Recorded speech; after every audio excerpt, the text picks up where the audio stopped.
Brasil, Coração do Mundo, Pátria do Evangelho. Capítulo 11. Os movimentos nativistas. A procura do ouro constituía a ansiedade incentivadora de todos os espíritos. Entretanto, desde o princípio do século, o governo espanhol havia providenciado quanto à organização do Código Mineiro para o Brasil e desde 1608 a 1617, quando a direção da colônia se achava repartida entre as cidades de Salvador e do Rio de Janeiro, já Dom Francisco de Souza guardava o título pomposo de governador e intendente de Minas. Contudo, somente mais tarde as bandeiras audaciosas, iniciadas com a coragem paulista, rasgaram os véus espessos do cipoal da Mata Virgem, descobrindo os vastos lençóis de uma infinita riqueza. Muitos lustros decorreram sem que nada mais se observasse, senão os movimentos espantosos das correntes migratórias através dos sertões, procurando o ouro da terra desconhecida e encontrando, muitas vezes, nos seus caminhos, a aflição, a angústia e a morte.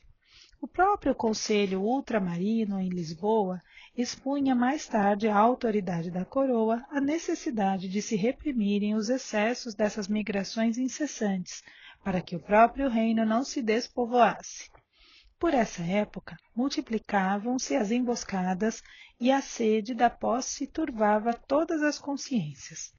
Cidades futurosas se levantavam ao longo das estradas desertas e ermas, mas seus alicerces, a maior parte das vezes, se constituíam com o sangue e com a morte. Em toda a colônia pairam ameaças de confusão e desordem. A lenda dos tesouros fabulosos, guardados no coração das selvas imensas, incendiava todos os ânimos e enfraquecia o ascendente da lei em todos os espíritos.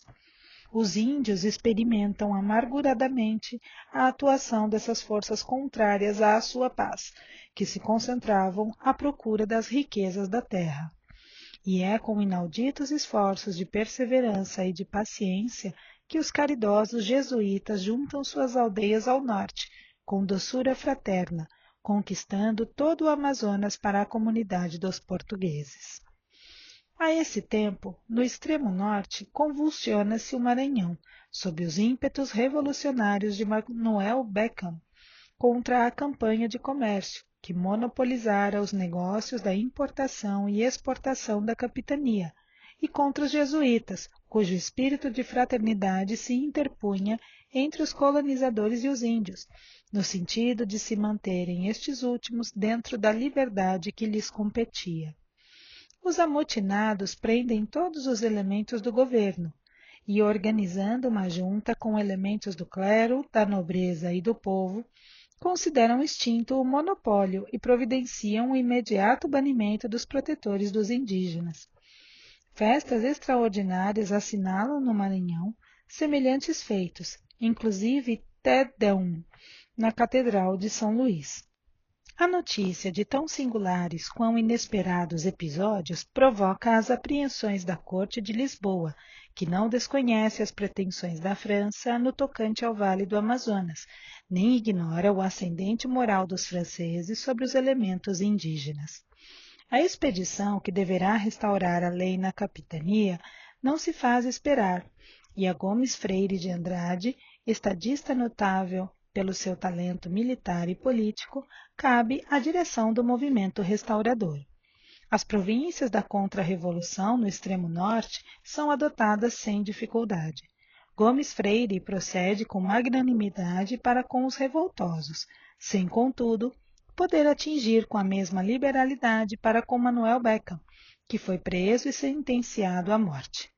Sua fortuna teve-a ele confiscada, mas o grande oficial que comandara a expedição, dentro das tradições da generosidade portuguesa, arrematou todos os bens do infeliz em asta pública e os doou à viúva e aos órfãos do revolucionário.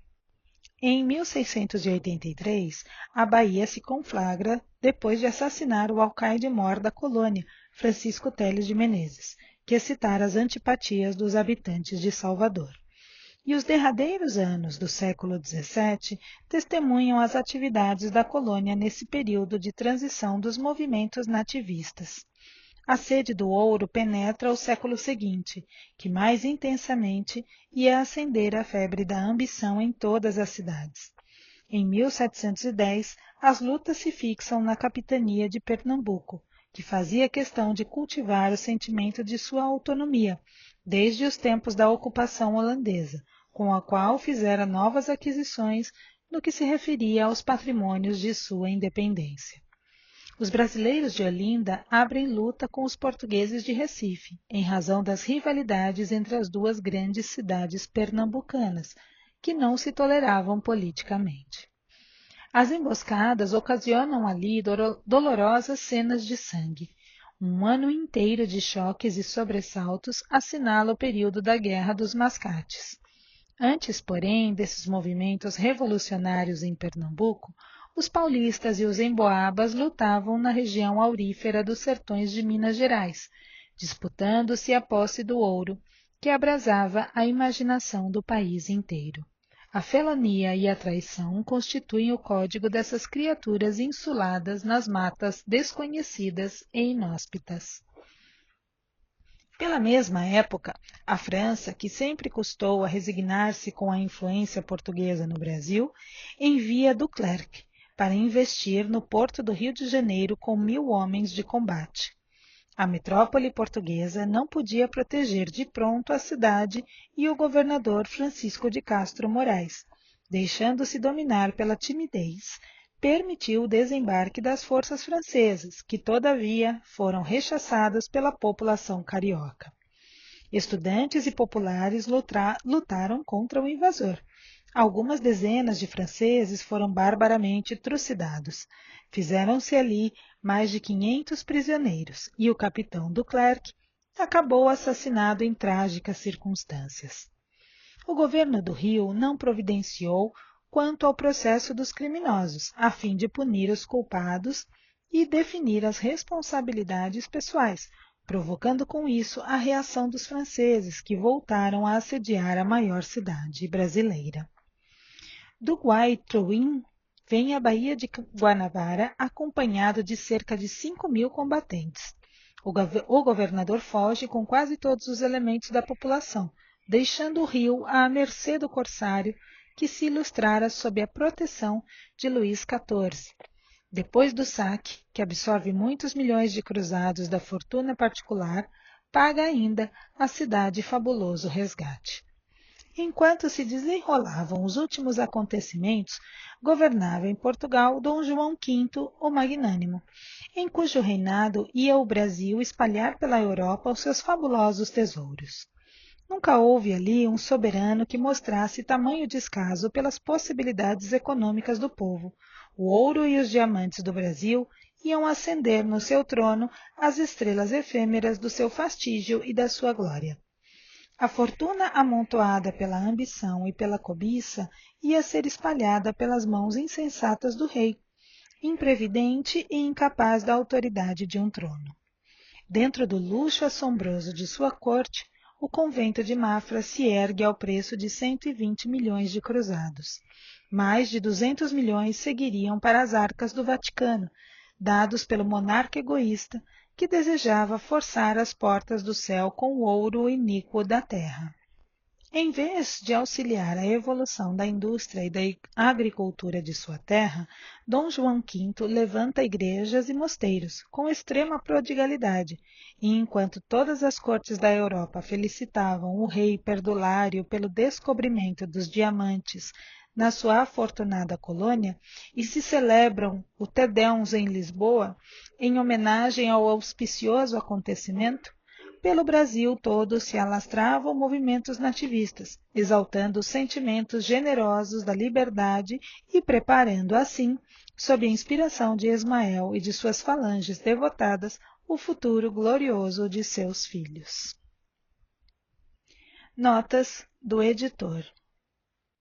Nota 83, Conselho Ultramarino.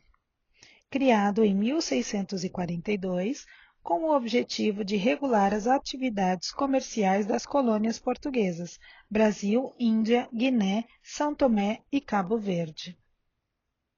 Nota 84. Manuel Beckmann, 1630 a 1685. Foi um senhor de engenho e revolucionário português radicado no Brasil. Nota 85. Te Deum. Hino litúrgico católico atribuído a Santo Ambrósio e Santo Agostinho, iniciado com as palavras Te Deum Laudamus. A vós, ó Deus, louvamos. Nota 86. Gomes Freire de Andrade. Gomes Freire de Andrade e Castro, 1757 a 1817, governador da capitania do Maranhão de 1685 a 1687. Nota 87. Asta. Leilão. Nota 88. Francisco Teles de Menezes, 1745 a 1845, religioso brasileiro. Nota 89. Guerra dos Mascates. Conflito gerado no estado de Pernambuco entre os comerciantes de Recife e os latifundiários de Olinda, em 1711, para determinar quem detinha o poder central do estado. Nota 90. Duclerc. Jean-François Duclerc, sem data de nascimento, morto em 1711, foi um corsário francês. Nota 91. Francisco de Castro Moraes, administrador português nos séculos 17 e 18. Nota 92. Du Guay-Trouin. René du Guay-Trouin, 1673 a 1736. Foi um corsário francês. Nota 93. Dom João V. João Francisco Antônio José Bento Bernardo de Bragança, 1689 a 1750.